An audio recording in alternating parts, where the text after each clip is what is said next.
Bonjour à tous, bonjour à toutes. Aujourd'hui, je suis avec le journaliste africain le plus influent. Voilà. Lassana Camara. Influent de rien du tout. En tout cas, moi je dis que c'est le plus influent. Lui, il refuse. On est juste sur le terrain. Voilà, voilà. Il est le plus influent parce qu'il est sur le terrain. Voilà. Lassana, tu sais, depuis lundi, mardi, il y a la polémique sur le Ballon d'Or. Déjà, qu'est-ce que tu penses du Ballon d'Or de Rodri? Le Ballon d'Or de Rodri, c'est mérité. Parce que les gens ont voté pour lui. En fait, les gens, maintenant, le racisme, c'est devenu une sévice, ou bien une sauce qu'on veut le mettre partout. C'est un prétexte. C'est un prétexte. Vinicius n'a pas eu le Ballon d'Or parce que les gens n'ont pas voté. Tout simplement parce que quand tu vois sur les 4 premiers, il y a 3 jours du Real Madrid. C'est-à-dire qu'il y a un département de voix. Pourquoi? Parce que cette année, on savait que le Ballon d'Or cette année, il n'y a pas un joueur qui se détache. Exact. Il n'y a pas un joueur qui s'est détaché. Exact. Imaginez si l'Angleterre avait gagné l'Euro. C'était Bellingham. Et Carvajal, qui a gagné l'Euro, il est devenu un challenger. Et donc il y a beaucoup de gens qui hésitaient entre est-ce que j'ai voté pour Bellingham, est-ce que j'ai voté pour Vinicius.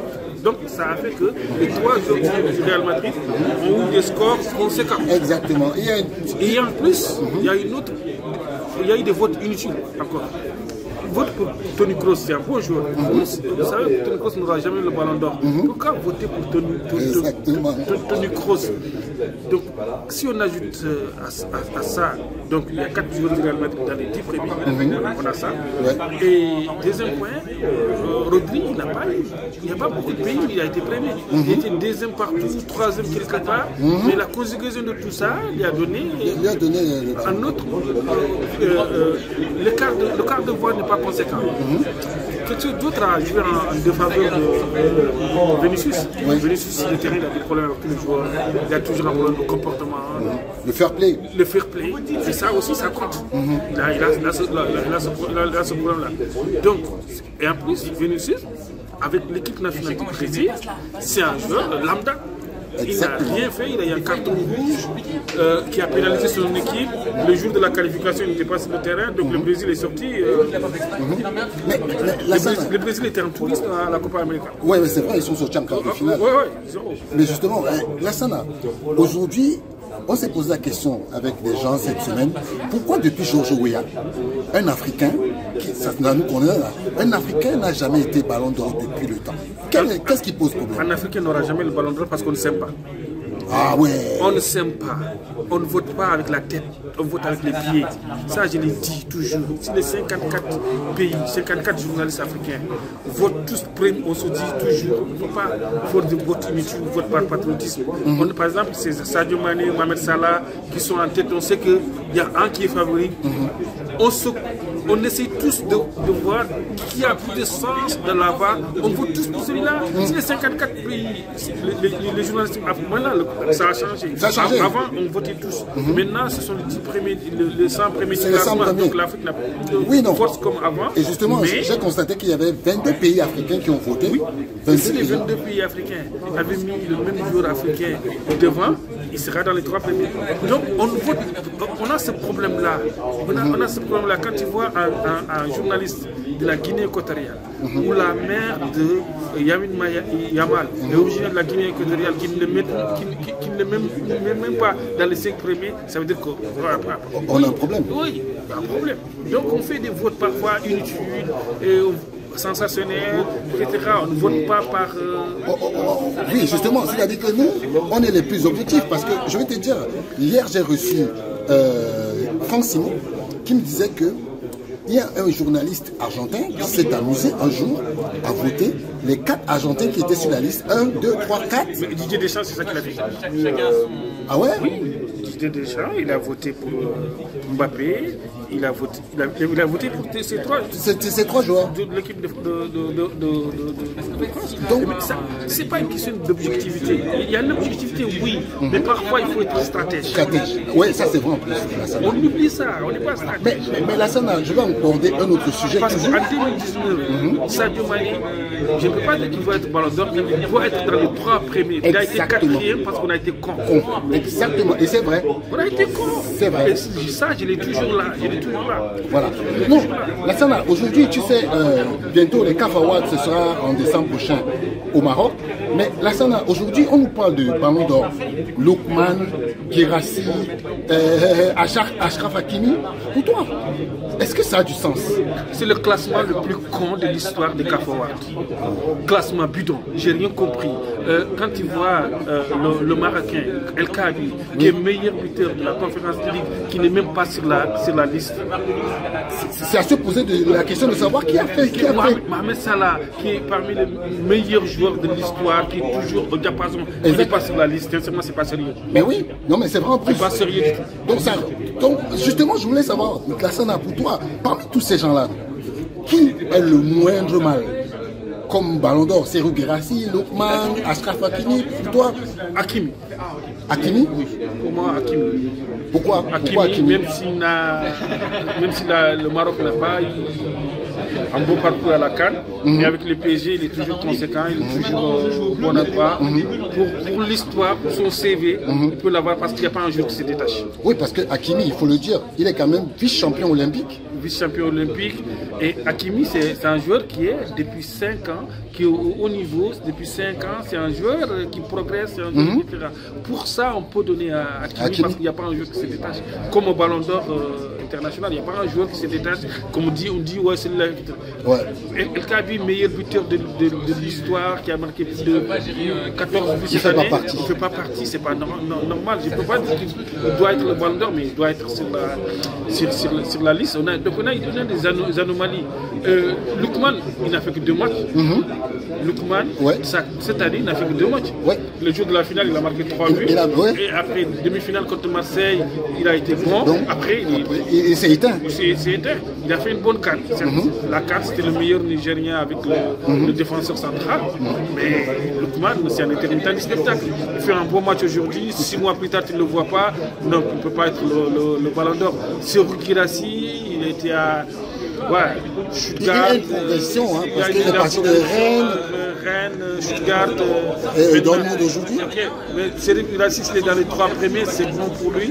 Mais on n'a pas, il n'y a pas. D'accord. Donc ce sera un ballon d'or par défaut. Et vous voyez, je vous ai dit que c'est le journaliste le plus influent. Et quand il a dit ça, et je suis d'accord avec ce qu'il dit, Lassana, bon, pour terminer, on se dit, par exemple, que voilà,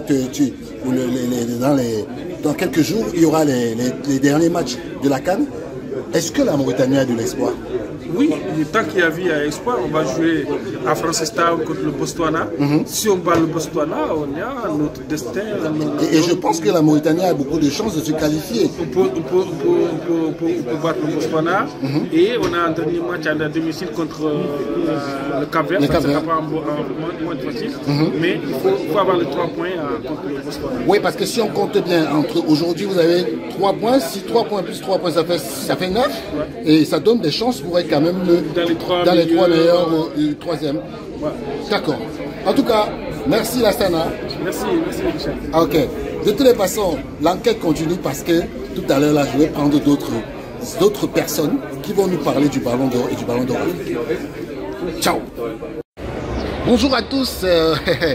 J'ai José Douglas, un grand frère de Africa 24 qui est avec nous.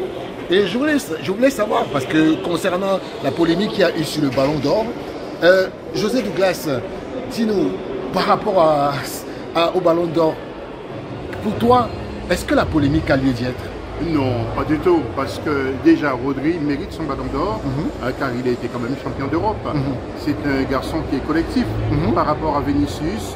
Je crois qu'on a trop dit à propos de ce Ballon d'Or. Le problème du racisme, effectivement, qui a été évoqué, il ne faut pas oublier quand même qu'il y a un Africain qui a eu ce Ballon d'Or déjà. Il s'agit de Georges Weah, le Libérien. Donc, moi je pense qu'il n'y avait pas lieu de faire autant de polémiques sur la remise de ce ballon d'or. Rodri mérite ce ballon d'or, c'est un gars simple. Bon, après, effectivement, ils ont un peu chambré Vinicius, c'est un peu le jeu.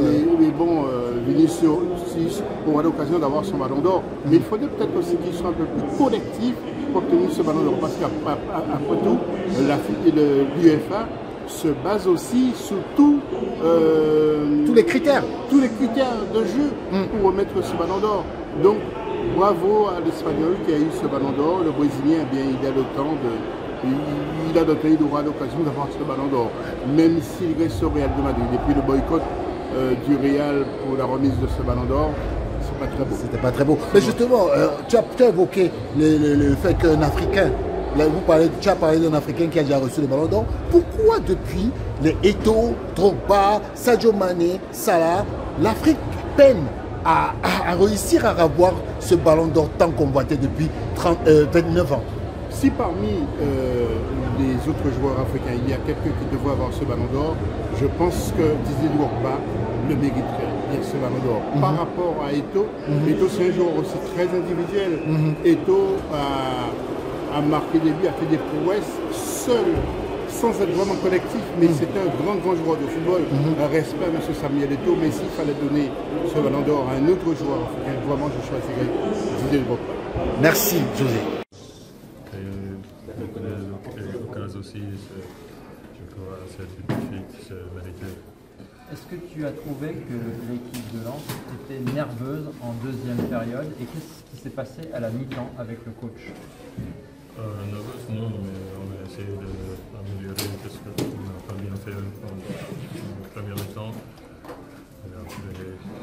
Voilà, c'est ça le match. Toujours Paris, quand tu touches un joueur de Paris, c'est fort, c'est toujours les choses, toutes les petites choses, c'est toujours pour Paris, mais on accepte, on sait c'est ça, mais quand même c'est un peu chiant, mais on a essayé d'améliorer ce qu'on n'a pas bien fait en premier mi-temps. Voilà, c'était un peu mieux, mais c'était pas assez. Comment est-ce qu'être si ambitieux face au Paris Saint-Germain était la bonne stratégie? Bien sûr, on va essayer toujours de gagner le match, c'est pas grave. Quand on joue à Paris, c'est vrai, c'est n'importe quelle équipe, on va essayer de gagner, c'est pour ça qu'on joue à foot. On va toujours essayer de gagner, prendre le risque dans notre match. Mais est-ce que vous ne devenez pas prévisible? Non, je crois pas. On essaie de gagner, je crois que tout le monde essaie de gagner si c'est prévisible. C'est bien parce qu'on va toujours essayer de gagner, mettre les équipes en difficulté, c'est tout. Vous êtes toujours juste techniquement, vous montez l'efficacité aussi. Ça fait beaucoup de matchs, beaucoup de points hyper perdus. Comment on peut régler ça? C'est le travail, je dis, avant-hier dans l'interview, on passe à la prochaine étape. On n'est pas assez efficace, mais on va travailler ça, c'est un peu la mentalité aussi. Ouais, je crois qu'à un moment donné, ça va arriver. Oui. Est-ce que vous avez la pression avant le prochain match contre Nantes parce que le défaite, le derby, et vous avez une série de matchs nuls qui ne nous a pas fait beaucoup avancer? Mais pression, non, on va essayer toujours de gagner le match. La semaine prochaine aussi, on va essayer de gagner le match. Je ne sens pas de pression, mais c'est juste pour. On va toujours essayer de gagner le match et on va tout faire pour gagner le match la semaine prochaine. Merci beaucoup. Kevin, est-ce que ce Paris Saint-Germain est plus fort cette année que celui de la saison dernière? Ils sont toujours forts et ils ont très bien joué aujourd'hui, comme le match dans les derniers, comme le match aussi. Comme j'ai dit, c'est la plus forte équipe dans la Ligue 1 et ils ont montré encore plus fort aujourd'hui.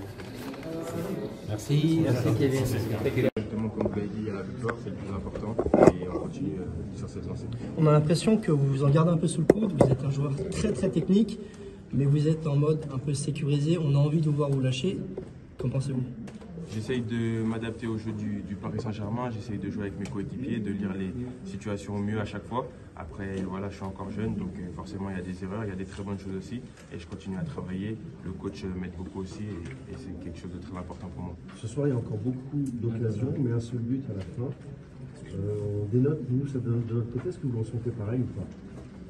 Forcément, on aurait aimé marquer plus. Après, on a encaissé 0 but ce soir. Donc, l'aspect défensif, c'est qu'il est très bon aussi. Voilà, on sait se créer beaucoup d'occasions. On est très dangereux aussi pendant les matchs et c'est le plus important. Il y aura des jours où on va en mettre beaucoup plus, des jours où on va en mettre un seul et ça nous permettra de gagner. Donc, c'est le plus important. Justement, quel aspect de ton jeu le coach te demande d'améliorer? Un peu tout. On travaille tout à l'entraînement, défensivement, offensivement. Et voilà, le plus important, c'est d'être pertinent, d'essayer de faire les meilleurs choix au meilleur moment sur le terrain. Le prochain grand rendez-vous, c'est l'Atlético mercredi. Comment tu sens ce match important en Coupe d'Europe? C'est des matchs excitants. La Champions League, c'est la plus grande compétition pour les clubs. Donc ça, c'est super. On a juste hâte de jouer ce match. En plus, on sera à la maison, il y aura tous les supporters. Donc on est très contents. Désiré, par rapport au manque d'efficacité, est-ce que vous en parlez entre vous, les joueurs? Qu'est-ce que vous dites par rapport à ça? Oui, bien sûr, on en parle. À la mi-temps, on en a parlé aussi. Il y a des occasions où on doit être plus juste, mais ça fait partie du football. Comme je l'ai dit, il y a des fois, on va en mettre beaucoup plus, des fois, on va en mettre qu'un seul. Mais tant que ça nous permet de gagner, si on doit gagner à chaque fois 1-0 et gagner le championnat à la Ligue des Champions, c'est super. Est-ce qu'il y a énormément de pression pour l'Atlético ou pas, du fait du parcours en Ligue des Champions qui n'est pas forcément convaincant pour l'instant en termes de points? La pression pour qui? Pour vous? Ah non. Pour le PSG? Non, mais pour le PSG globalement, une pression de résultat. Non, on ne se met pas de pression, pas plus que ça. On va aborder le match comme on le fait pour chaque match. On va essayer de se donner à fond, on va tout faire pour gagner. Et voilà. Est-ce que Paris a tué le championnat ce soir, Désiré? À quoi? A tué le championnat. On a 6 points d'avance. Je ne pense pas qu'on a tué le championnat. On n'est pas à la moitié de la saison, donc on continue à travailler, on va se servir. Qu'est-ce qui vous manque pour être plus efficace devant le but? Je parle au sein de l'équipe. C'est propre à chaque joueur. Tous les joueurs ont des occasions et après c'est à nous d'être juste et faire le bon geste au bon moment. Sur quelle partie du terrain tu te sens le plus à l'aise? Tu joues parfois à gauche, parfois à droite, parfois dans l'axe? Vous l'avez dit, moi c'est quand je suis sur le terrain que je me sens à l'aise. Justement, tu penses quoi de ton temps de jeu là, depuis que tu arrives au PSG? Je pense que tu sais que ça va être progressif, mais comment toi tu te sens par rapport à ta situation? Je me sens bien, le coach me fait confiance, l'équipe aussi, et ils m'ont très bien intégré. Je suis très content, je continue à travailler et je suis sûr que j'aurai de plus en plus de temps de jeu au fur et à mesure. En fin de compte, c'est plus positif d'avoir beaucoup d'occasions. On se dit que le jour où ça va rentrer, il manque pas grand-chose, plutôt que l'inverse. Exactement. Pour vous, avec aujourd'hui et contre des faits de jeu qui vont vraiment contre votre équipe, est-ce qu'il y a quand même du positif à retenir sur ces deux matchs? Et quel sera le message avant le match face à Nantes la semaine prochaine? Merci. Non, je pense que la conclusion est assez bonne de votre part. Il y a des détails qui vont en notre défaveur pour l'instant, mais on doit avoir un peu plus de contrôle sur ces détails-là. Je pense que le plus grand regret ce soir, c'est d'encaisser un but sur une rentrée en touche défensive, où les distances sont un peu trop grandes et où on les laisse un peu trop facilement sortir de ce moment de presse. Mais il y a du positif, certes. Je pense que la deuxième mi-temps, le contenu était bien meilleur. On les a un peu moins regardés jouer, on a été un peu plus agressif et on a eu un peu plus de personnalité. Et puis même réduit à 10, on n'a pas été excellent, mais on a été bien meilleur que ce qu'on a montré en première. Donc tu sais que quand tu viens au parc, tu vas devoir être très très bon. Il faut le dire aussi, il y a une très très belle équipe sur le terrain ce soir. Et tout ce que tu fais, tout ce que tu entreprends et tout ce que tu mets en place doit être parfait et on doit l'exécuter parfaitement. Donc si tu veux prétendre à prendre des points ici, tu dois être très très bon et on ne l'a pas été sur une assez longue séquence de match. Mais il faut garder l'église au milieu du village. Il y a des choses positives, il y a encore beaucoup de travail pour arriver à ce niveau-là et c'est ce qu'on va faire. Bonsoir. Tu pourrais nous expliquer un petit peu la titularisation de Joanner Chavez à droite où il n'avait jamais joué, alors Frankowski était sans doute pas prêt, mais pourquoi lui? Simplement parce que Francky m'a dit ce matin qu'il n'était pas à 100% et qu'il avait encore une gêne au pied quand il faisait des simples passes ou qu'il centrait ou qu'il frappait dans le ballon, donc c'est embêtant pour jouer. Donc c'est un peu ça. Et pourquoi lui plutôt que Tom Pouilly dont tu avais fait l'éloge? Parce que tu joues contre un adversaire qui va très très vite et qui techniquement rentre souvent sur son pied droit, donc ça fait face au pied gauche de Joanner Chavez. Et c'était la simple conclusion, ça. Bonsoir Will. Vous avez été averti juste avant la mi-temps. Qu'est-ce qui s'est passé à ce moment-là? Pourquoi vous êtes énervé? Qu'est-ce qui s'est passé ensuite dans le tunnel? Je n'étais pas du tout énervé avant qu'ils me mettent un carton. Vraiment, sincèrement, je sais que j'ai tendance à exagérer. Je vis pleinement le match et j'ai parfois des réactions qui sont un peu excessives. Et je suis le premier à le reconnaître. Mais dans ce cas de figure ici, je suis allé parfaitement tranquillement. J'ai fait un vrai effort sur la façon dont je parle aux gens et surtout aux arbitres, parce que je veux juste qu'il y ait une communication claire et qu'on soit tranquille, qu'il y ait un discours correct. Et dans ce cas-ci, je demande de façon parfaitement calme une explication au quatrième arbitre qui appelle l'arbitre central et qui me met jaune. Et ça me met hors de moi. Parce que je veux bien rester poli, je veux bien ne plus gesticuler les bras comme on m'a demandé d'arrêter de faire de la part du corps arbitral. Et je pense que j'ai été assez respectueux, j'ai jamais dit ou fait quoi que ce soit de mal. Donc je trouve ça vraiment très très dommage de me prendre un carton, parce qu'en plus maintenant je suis suspendu. Ouais, je trouve ça dommage. Monsieur Steele, bonsoir. Will Steele de Reims et Will Steele de Lens, on a un peu de problèmes, on est un peu perdu, mais où est passé le style, Will Steele?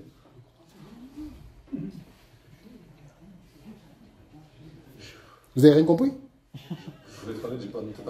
Mais justement, j'étais en train de dire que le style de jeu de monsieur Will Steele de Reims, on l'a pas retrouvé, on le retrouve pas à Lens. Qu'est-ce qui se passe? Parce qu'on ne voit pratiquement pas votre équipe oser, parce qu'aujourd'hui il y avait la possibilité, mais à Reims, vos joueurs osaient, mais à Lens, j'ai l'impression que vos joueurs respectent trop les adversaires.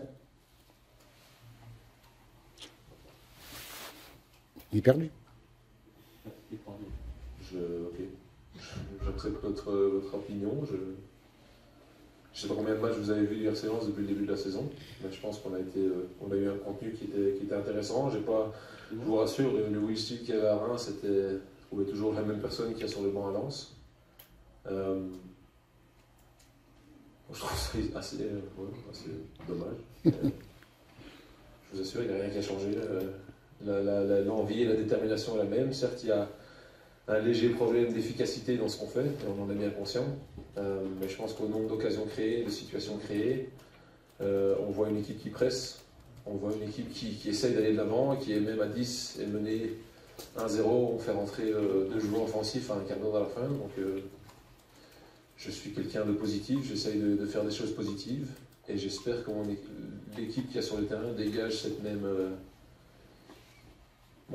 énergie-là. Et je suis désolé si vous ne l'avez pas retrouvée. Malheureusement. Bonsoir Will. Est-ce que vous pouvez nous en dire plus sur la question de faute au camp? Ouais, Flo a quelque chose à son adducteur. Je ne sais pas si ça a pété ou pas, mais on va voir ça dans les jours qui suivent. Certes, c'est pas idéal parce que Enzo est suspendu la semaine prochaine et Flo sera sans doute blessé, donc on va composer. Oui, vous avez quand même 13 tirs malgré tout à votre actif. Faut être clair, monsieur. Oui, 2 cadrés seulement. Et on a encore vu sur plein de gestes, notamment dans les 30 derniers mètres, ce manque de justesse technique. Qu'est-ce qu'il va falloir faire à un moment pour essayer de régler ça? Parce que ça nous pénalise sur beaucoup de matchs depuis le début de saison. Continuer, taper sur le clou. Et faire prendre conscience qu'il y a beaucoup de qualité et qu'il ne faut pas justement perdre confiance quand on arrive dans ces situations-là. Je pense que les joueurs sont les premiers frustrés, moi avec. Mais il n'y a pas de recette miracle, il n'y a pas d'énormes changements à faire. Parce que je le dis, on arrive dans ces situations-là et on arrive à se les procurer, mais il faut juste être un peu plus juste, un peu plus serein dans l'état d'esprit quand on est dans ces positions-là, et on ne l'est pas encore. En parlant de justesse, on a vu un Andy Diouf assez entreprenant ce soir, offensivement, défensivement également. Malgré ses 21 ans, il y a pas mal de progrès dans ce match depuis le début de la saison. Quel enseignement vous tirez de ce type de match où, face à un gros adversaire, il aurait dû peut-être présent à vos yeux? Ouais. Non, je pense que faut souligner le fait aussi qu'il avait un énorme trou dans le pied avec 3 points de suture dedans. Donc, il faut lui tirer un coup de chapeau. Il n'a pas tout réussi de ce qu'il voulait entreprendre, mais non, l'ensemble de sa prestation est plus que positive. Il a de la personnalité, il a un volume de course et de jeu qui est intéressant. Et je pense que le potentiel a toujours été là. Et cette saison lui donne la possibilité de l'exprimer. Donc, il nous apporte beaucoup dans ce cœur du jeu et va continuer à le faire. Oui, quelle est votre opinion sur le carton rouge de Codir et selon vous, est-ce qu'il a pu être gagné par une certaine nervosité en voyant qu'il y avait beaucoup de fautes lensoises signalées? Il y en avait 10 à la mi-temps, aucune du PSG. Est-ce que vous pensez que ça a pu jouer sur...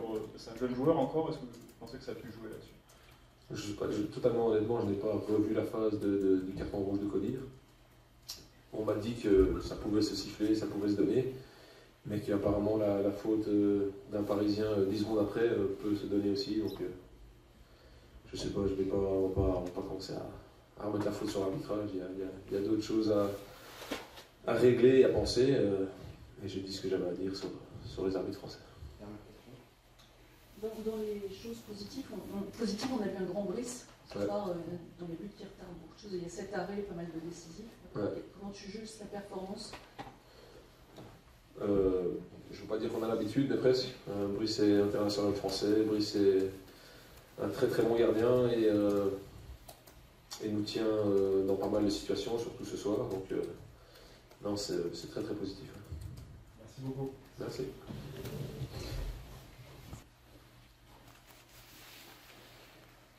Bonsoir coach, Alice Lefebvre pour l'AFP. Qu'est-ce que vous retenez de la victoire et est-ce que à quelques jours de la Ligue des Champions, le manque d'efficacité vous inquiète? Merci. Ce que je vais retenir de ce match, c'est que ça a été un match très complet de notre part, contre un adversaire qui a été agressif, qui a osé beaucoup de choses et qui nous a rendu les choses difficiles en ne nous permettant pas de jouer à notre rythme habituel. Mais nous avons réussi à obtenir beaucoup d'occasions de but dès le départ et nous avons mérité. Nous aurions mérité de marquer plus de buts. Je crois que c'est une victoire juste, pour laquelle il a fallu beaucoup lutter. 3 points de plus pour nous. Bonsoir Louis Alexandre. Pourquoi vous vouliez voir Safonov aujourd'hui? Parce que je savais qu'il y allait y avoir beaucoup de difficultés en raison du pressing de Lens. Un pressing très haut, des duels très forts où le seul joueur libre c'est le gardien. Et parce que j'ai une obsession totale à l'idée que tous les joueurs puissent jouer, je veux qu'il y ait Safonov, Arnau, autant que Gigio, préparés à jouer à tout moment. Et si je veux que ce soit le cas pour les gardiens, je veux aussi que ce soit le cas pour tous les autres joueurs. C'est mon obsession et je travaille chaque jour à cela. Parfois j'y parviens, parfois non. Mais j'aime ça, j'aime voir les joueurs prêts. Et aujourd'hui, Safonov, je crois qu'il nous a généré une certaine supériorité. Il a été très bon, je pense. Ça n'était pas facile pour lui non plus. Mais je suis très content de sa performance. Pour 90 minutes. Qu'avez-vous pensé ce soir de la performance de Fabien Ruiz qui a été très en vue, notamment en première période, l'avant remplacé ensuite en seconde partie? Quel regard portez-vous sur sa performance aujourd'hui? Merci.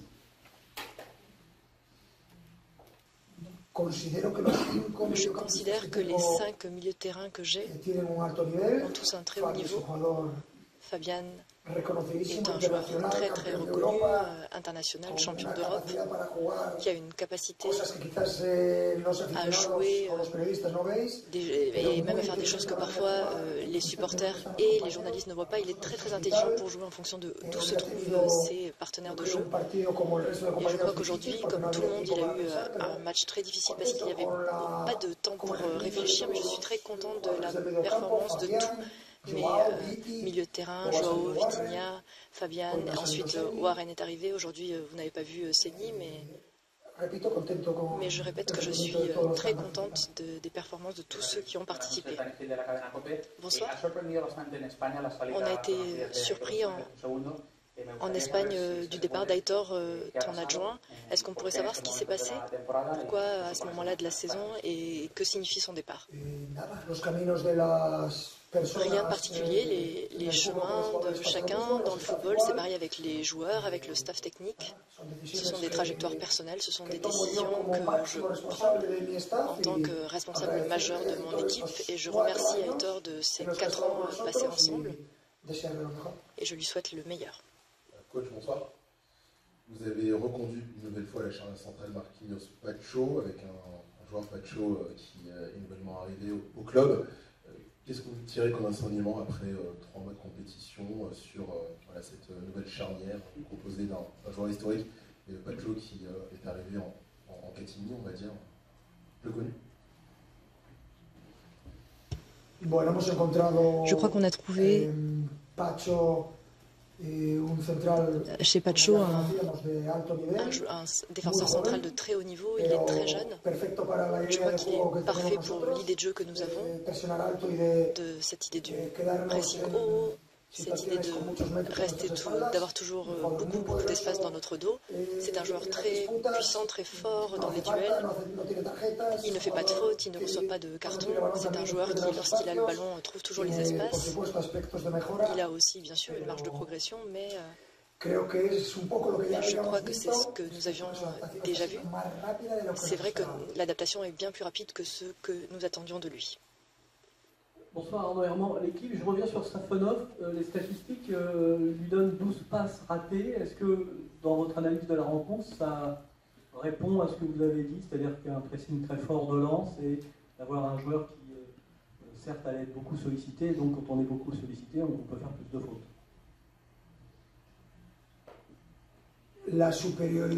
La supériorité, elle est générée lorsqu'il y a un adversaire qui a une grosse pression dans la moitié de terrain adverse, mais l'adversaire doit aller attaquer le gardien. Bon, alors les chiffres, peu importe, mais chaque fois que nous, quand on attend quelque chose de la part de notre gardien, chaque fois qu'il y a un joueur de Lens qui va sur le gardien, ça laisse un joueur libre sur le terrain. La majorité du temps, nous avons trouvé des solutions et à chaque fois, ça se transforme en occasion de but et Safonov n'a commis aucune erreur. Si parfois, c'est un peu plus précis, est-ce que l'attaquant reçoit ou non le ballon, ça n'a pas trop d'importance, mais je crois que Safonov est un joueur très complet et dans ces situations de jeu difficiles, je crois qu'on a fait un très bon match. Je reviens également sur Safonov. Dans votre première réponse, on comprend que vous faites plus confiance à son jeu au pied qu'à celui de Donnarumma. Non. Non.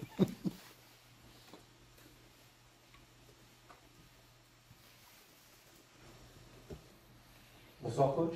Randal Colomwani a joué 0 minutes depuis le match face à l'OGC Nice. Est-ce que vous comptez sur lui pour la deuxième partie de saison? Merci. Je compte sur tous mes joueurs. C'est mon idée en tant que joueur. J'ai 20 et quelques joueurs. Je compte sur chacun d'entre eux et je suis un entraîneur tout à fait disposé à changer d'avis à tout moment en fonction de ce que je vois. Et c'est en fonction de cela que je décide. Mais je compte sur tous mes joueurs, c'est mon travail en tant qu'entraîneur. Je n'ai aucune plainte à exprimer contre aucun joueur. Bonsoir coach, ici. Bon, tout simplement une victoire parfaite au Vélodrome. Ce soir vous battez Lens qui était 6e, vous avez déjà 6 points d'avance sur Monaco.